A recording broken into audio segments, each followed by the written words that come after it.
जय हिंद। फार्मा के पाठशाला में आप सभी का स्वागत है। मैं हूं आपका एजुकेटर डब्लू कुमार। आज हम लोग देखने वाले हैं एसिड बेस टाइट्रेशन के पार्ट 2 के बारे में, जिसमें हम लोग आयोनाइजेशन तथा लॉ ऑफ मास एक्शन के बारे में सीखने पढ़ने की कोशिश करेंगे। सबसे पहले आयोनाइजेशन। आयोनाइजेशन में हम लोग देखते हैं, आयोनाइजेशन में हम लोग सबसे पहले समझने की कोशिश करते हैं आयंस के बारे में। तो कोई एटम होता है इन जनरल कंडीशन में जिसमें कि प्रोटॉन की संख्या बराबर होती है इलेक्ट्रॉन की संख्या के बराबर, और प्रोटॉन पॉजिटिव चार्ज के लिए रिस्पॉन्सिबल है और इलेक्ट्रॉन जो है नेगेटिव चार्ज के लिए रिस्पॉन्सिबल है। ठीक है। तो इन जनरल कहीं भी अगर प्रोटॉन बाहर हो जाता है किसी एटम से, तो बाहर होने के कारण एक नेगेटिव चार्ज की कमी हो जाती है, यानी कि पॉजिटिव चार्ज की डोमिनेंसी हो जाती है, जिसके कारण उसमें दिखाया जाता है पॉजिटिव चार्ज, जिसको हम लोग क्या बोलेंगे, कटायन। मीन्स अगर कहीं से अगर इलेक्ट्रॉन बाहर निकलेगा तो उस पर क्या कौन सा चार्ज आएगा, पॉजिटिव चार्ज। और कहीं पे इलेक्ट्रॉन ऐड हो गया, ठीक है, यानी कि गेन होगा, इलेक्ट्रॉन उसमें ऐड हो जाएगा, तो नेगेटिव चार्ज की बढ़ोतरी हो जाएगी, तो उस एटम पे क्या दिखाया जाएगा, नेगेटिव चार्ज। तो जहां पे पॉजिटिव, जिस एटम पे पॉजिटिव चार्ज रहेगा उसको कटायन बोलेंगे, और जिस पे नेगेटिव चार्ज मौजूद रहेगा उसको अनायन बोलते हैं। इसके बाद हम लोग समझने की कोशिश करते हैं। ठीक है। जैसे कि देखिए, ए एक एटम है जिसका ये न्यूक्लियस हो गया और चारों तरफ इलेक्ट्रॉन घूम रहे हैं। यहाँ से क्या हुआ कि एक इलेक्ट्रॉन निकलकर बाहर चल गया, तो अगर एक इलेक्ट्रॉन बाहर चल गया मीन्स कि इसमें एक इलेक्ट्रॉन की कमी हो जाएगी, तो जिसमें कमी होगी उस पर कौन सा चार्ज आएगा, पॉजिटिव चार्ज। और ये इलेक्ट्रॉन जिस एटम में जाकर ऐड होगा, ठीक है, यहाँ पे ऐड होगा, तो इस एटम को क्या बोलेंगे, अनायन। और जहां से निकली है उसको क्या बोलेंगे, कटायन। और जहां पे ऐड होगा उसको क्या बोलेंगे, अनायन, और उस पर नेगेटिव चार्ज आएगा। ठीक है। अब समझते हैं आयोनाइजेशन के बारे में, जो कि यहाँ पे लिखा हुआ है। तो आयोनाइजेशन क्या होता है, ionization is the process of ion production. ठीक है। Ionization is the process of ion production and dissociation of the dissociation is the separation of the species. जैसे कि समझने की कोशिश करिए, यहाँ पे सोडियम्स का एटम है, ठीक है, और यहाँ पे क्लोरीन का एटम है। जब आपस में जुड़े तो NaCl बनाए होंगे, ठीक है। तो NaCl तब बनता है जब यहाँ से एक इलेक्ट्रॉन निकल के यहाँ पे चला जाता है, जिसके कारण इस पे पॉजिटिव चार्ज आता है, और यहाँ पे ऐड होगा NaCl पे तो नेगेटिव चार्ज आएगा। तो देखिए यहाँ पे समझिए, ये सारे सोडियम पे देख रहे होंगे आप लोग की पॉजिटिव चार्ज है, और क्लोरीन पे कौन सा चार्ज आ गया है, नेगेटिव चार्ज। सारे सोडियम पे पॉजिटिव चार्ज और सारे क्लोरीन पे नेगेटिव चार्ज आ गया है। ठीक है, जो कि सोडियम क्लोराइड एक साल्ट है जिसको हम लोग खाने में यूज करते हैं, इसको टेबल सॉल्ट भी बोलते हैं। अब समझिए, इस जब इलेक्ट्रॉन का एक्सचेंज हुआ जिसके कारण क्या होगा, आयंस का प्रोडक्शन होगा। लेकिन यही आयंस के फॉर्म में अगर आपस में सेपरेट हो जाएंगे, ठीक है ना, तो इस कंडीशन को क्या बोलेंगे, डिसोसिएशन। जैसे कि समझिए, इस जो भी मॉलिक्यूल्स है NaCl, ठीक है, ये NaCl मॉलिक्यूल्स था, इसको हम कहाँ डाल दिए, पानी में, H2O में डाल दिए। तो जैसे ही H2O में डालेंगे तो देखिएगा कि ये सेपरेट हो गया, और सोडियम अलग हो गया और क्लोरीन अलग हो गया। जो सोडियम अलग हुआ है, Na अलग हुआ, उस पर क्या आ गया है, पॉजिटिव चार्ज, साफ साफ अब दिख रहा है। और Cl पे क्या साफ दिख रहा है, क्या, नेगेटिव चार्ज। मीन्स आयंस का प्रोडक्शन तब होगा जब इलेक्ट्रॉन का एक कहीं पे मूवमेंट होगा, जहां से निकलेगा उस पे उसको कटायन बोलेंगे, और जिसमें ऐड होगा उसको अनायन बोलेंगे। लेकिन अगर यही जो मॉलिक्यूल्स है, ठीक है, अगर ये कहीं पे किसी सॉल्वेंट में जाने के बाद डिसोसिएट हो जाए या ऐसे भी डिसोसिएट हो जाए, तो उसको सेपरेट फॉर्म में इजिली ऑब्जर्व कर सकते हैं। जैसे कि एक क्या हो गया, सोडियम आयन हो गया, ये क्लोरीन आयन हो गया। अब समझते हैं लॉ ऑफ मास एक्शन के बारे में। देखिए, लॉ ऑफ मास एक्शन क्या हो, law of mass, this law can be expressed as the rate of chemical reaction is proportional to the active mass of reacting substance. Means बोला गया है कि किसी भी केमिकल रिएक्शन का, ठीक है, जो रिएक्टिव सब्सटेंस होता है उसके एक्टिव मास के प्रोपोर्शनल होता है। जैसे कि समझिए यहाँ पे क्या है, ए और बी है, ठीक है ना, ए और बी है, कोई शुरू में लिया गया रिएक्टिंग सब्सटेंस है, ठीक है, रिएक्टिव सब्सटेंस है जो रिएक्ट करके क्या बनाया है यहाँ पे, एक्स और वाई बनाया, जो कि अपना प्रोडक्ट है, ठीक है ना। तो इसमें जो पार्ट रिएक्टिंग सब्सटेंस का, ठीक है ना, ए और बी का जो पार्ट पार्टिसिपेट किया होगा इस रिएक्शन में, यानी कि एक्स वाई बनने में, वो क्या कहलाएगा, एक्टिव मास कहलाएगा। और जितना ज़्यादा किसी रिएक्शन का एक्टिव मास होगा उतना ज़्यादा उसका प्रोडक्ट बनेगा। जैसे कि समझने की कोशिश करिए, किसी आदमी को पार्टी देना था, ठीक है, पार्टी देना था, ठीक है ना। तो पार्टी देना था तो क्या किया कि अपने चावल के गोदाम में गया और वहां से चावल निकाला, ठीक है, चावल निकाला, चावल तो उसके पास बहुत सारा है लेकिन इतना निकाला और इसका खीर बनाया। तो कहने का मतलब ये है कि ये आपका एक्टिव मास हो गया। ये चावल है, इसके पास चावल तो बहुत सारा है लेकिन क्या है, ये स्टोर्ड फॉर्म में है, ठीक है ना, ये यूज नहीं हो रहा है। यूज कितना हो रहा है, इतना ही। तो ये इसका क्या कहलाएगा, एक्टिव मास। और जितना यूज होगा उतना ही का ही खीर बनेगा, यानी कि प्रोडक्ट बनेगा, ठीक है। जितना चावल यूज बाहर निकाला है उतना का ही क्या बनेगा, प्रोडक्ट बनेगा, यानी कि खीर बनेगा। तो उसी तरह समझने की कोशिश करिए कि टोटल क्या था, इतना चावल था इसके पास अवेलेबल, लेकिन निकाला कितना, ए। तो ए पूरा इसका रिएक्टेंट हो गया और ए इसका क्या हो गया, इस रिएक्टेंट का इतना क्या है, एक्टिव मास है, और एक खीर क्या है, प्रोडक्ट। मतलब कि जितना एक्टिव मास रहेगा उतना ही खीर रहेगा। सेम उसी तरह ए और बी कितना, इससे मतलब नहीं, इसमें रिएक्ट कितना करें हम, मतलब कि रिएक्टिव मास यानी कि एक्टिव मास कितना है, और जितना एक्टिव मास रहेगा वही उसका प्रोडक्ट बनेगा, ये ध्यान रखिएगा। तो इसी के बारे में बोला गया है लॉ ऑफ मास एक्शन में कि this law can be expressed as the rate of chemical reaction is proportional to the active mass of the reactive substance. अब समझिए, now let us consider as homogeneous reversible reaction. देखिए यहाँ पे हम लोग समझने की कोशिश करेंगे कि रिएक्शन होता क्या है, ठीक है ना, किस तरह का रिएक्शन होता है। जैसे कि समझिए एक नॉर्मल रिएक्शन देखते होंगे, रिएक्शन जनरली दो तरह से काउंट किया जाता है, एक है रिवर्सिबल रिएक्शन होता है, ठीक है, और एक होता है एक इरिवर्सिबल रिएक्शन। जैसे कि समझिए ये क्या है, आपका कोयला है, ठीक है ना, कोयला को ऑक्सीजन के प्रेजेंस में जला दिए तो एक बार कोयला पूरा जल जाएगा, यानी कि जलने के बाद CO2 बन गया, तो फिर इसको वापस कर सकते हैं, वापस पॉसिबल है, नहीं पॉसिबल है, ठीक है ना, इसको वापस करना पॉसिबल नहीं है, ठीक है। तो इस तरह के रिएक्शन को क्या बोलते हैं, इरिवर्सिबल रिएक्शन, ठीक है, इरिवर्सिबल रिएक्शन, इरिवर्सिबल रिएक्शन, ठीक है ना। लेकिन वैसा रिएक्शन, ठीक है ना, जो कि जिसका पॉसिबल है, जैसे कि समझिए अगर हम लोग क्या लें,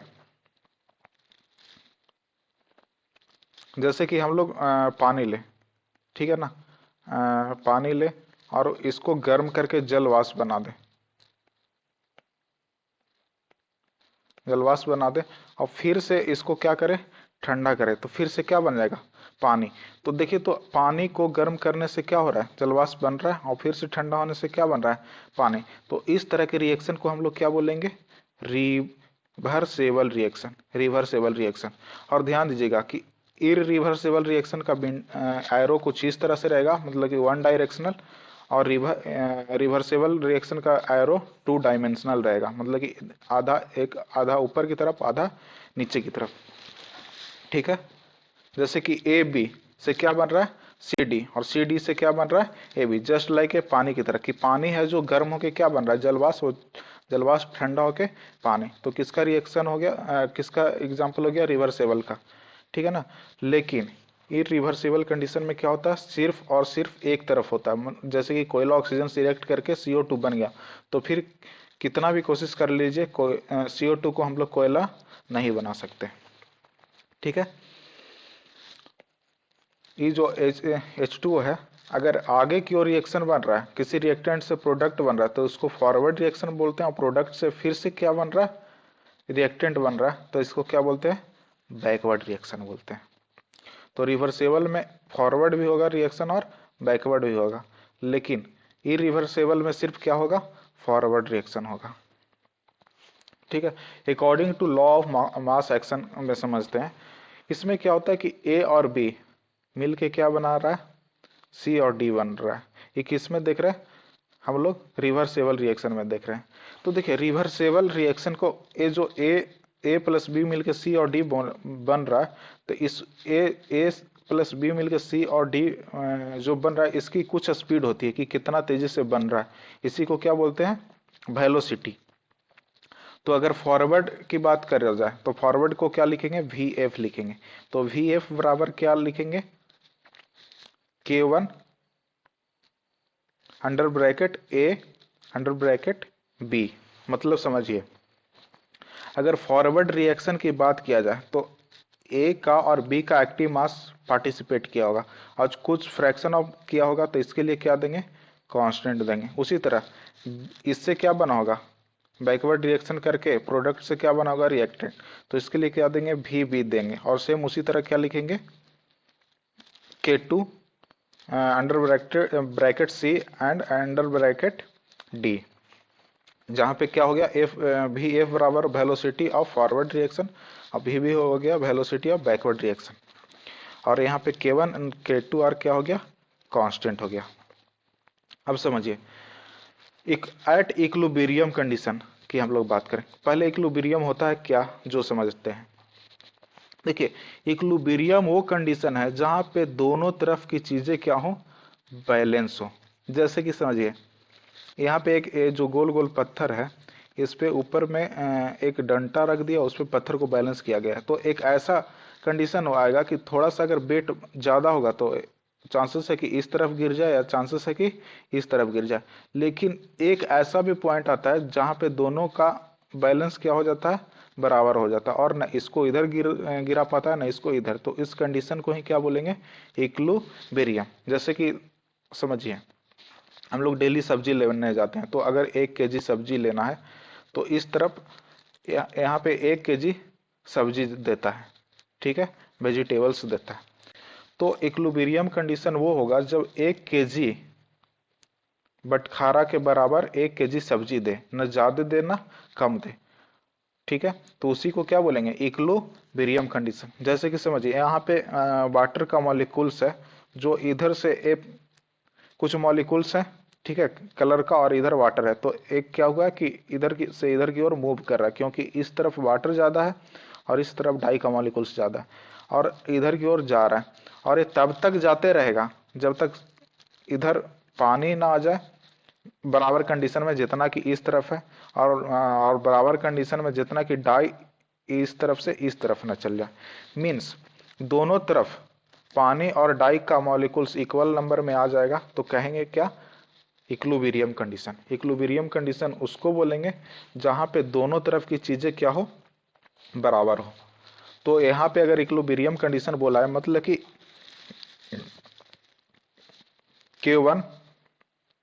K1 bracket A bracket B बराबर हो K2 bracket C bracket D के। मीन्स रेट ऑफ रिएक्टेंट बराबर हो रेट ऑफ प्रोडक्ट के, रेट ऑफ रिएक्टेंट बराबर हो रेट ऑफ प्रोडक्ट के, तब इसी को क्या बोलेंगे, इक्विलिब्रियम कंडीशन। समझिए, तो हम इसको K को कहाँ ले लाए हैं, नीचे की ओर, और इसको ले लाए इस तरफ की ओर। तो समझिए, इसको जब नीचे लाएंगे तो K1 बटा K2 हो जाएगा, और B यहाँ नीचे की तरफ चल जाएगा। तो K1 बटा K2 बराबर क्या हो गया, CD बटा AB। ठीक है, तो उसी को लिखें K1 बटा K2 बराबर CD बटा AB। अब देखिए, इक्विलिब्रियम कंडीशन में K1 बटा K2 को नॉर्मली K लिख देते हैं, ठीक है, K बराबर, तो K बराबर क्या लिखेंगे, C इंटू डी बटा A by A into B, ठीक है ना, वेयर के इज इक्विलिब्रियम कांस्टेंट हो गया, ठीक है। अब इसी को बढ़ाने की कोशिश करते हैं, ठीक है ना। जैसे कि समझिए small A into A, small A plus small B small C आपस ए रिएक्टेंट हो गया और प्रोडक्ट बनाया, small P small Q small R. तो इसको कैसे लिखेंगे, के सब ऊपर में किसको लिख रहे थे, प्रोडक्ट को। देखिए यहाँ पे हम लोग ऊपर में किसको लिखे हैं, प्रोडक्ट को। ये देखिए प्रोडक्ट था अपना, तो इसको ऊपर में लिखें। तो यहाँ पे भी क्या करेंगे, प्रोडक्ट कहाँ जाएगा, ऊपर में, ठीक है ना। तो प्रोडक्ट देखिए पी था तो पी लिख दिए हैं, क्यू था तो क्यू लिख दिए हैं, आर था तो आर लिख दिए हैं, ठीक है। और जो आगे में मल्टीपल रहता है वो कहाँ चला जाता है, पावर में। देखिए जैसे small Q small P power में गया, स्मॉल क्यू है तो ए पावर में गया, स्मॉल आर है तो ए पावर में गया है। फिर ए लिखें तो ए जो आगे का मल्टीपल जो था वो पावर में चल गया, ए बी का पावर में चल गया, सी का पावर में चल गया, ठीक है ना।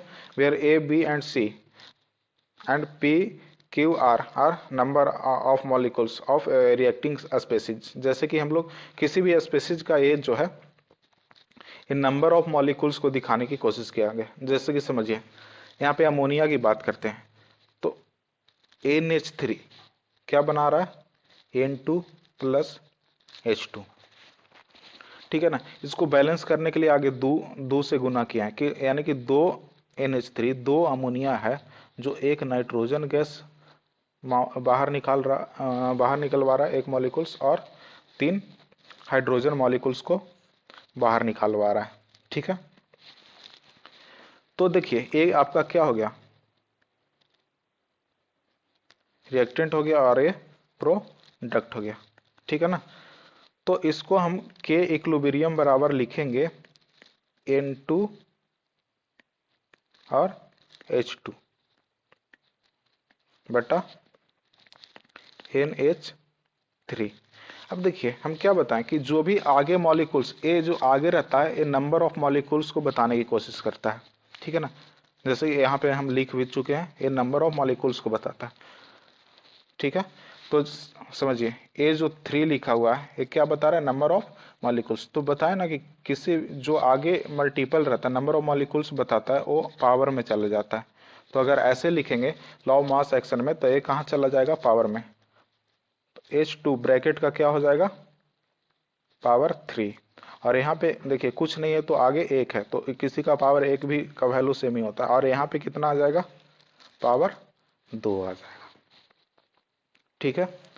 के बराबर यानी कि के बराबर क्या हो जाएगा, के बराबर हो गया N2 इंटू H2 का पावर 3 बाई NH3 का पावर 2, ठीक है। यही आपका लॉ ऑफ मास एक्शन का पूरा डेरिवेशन हो गया।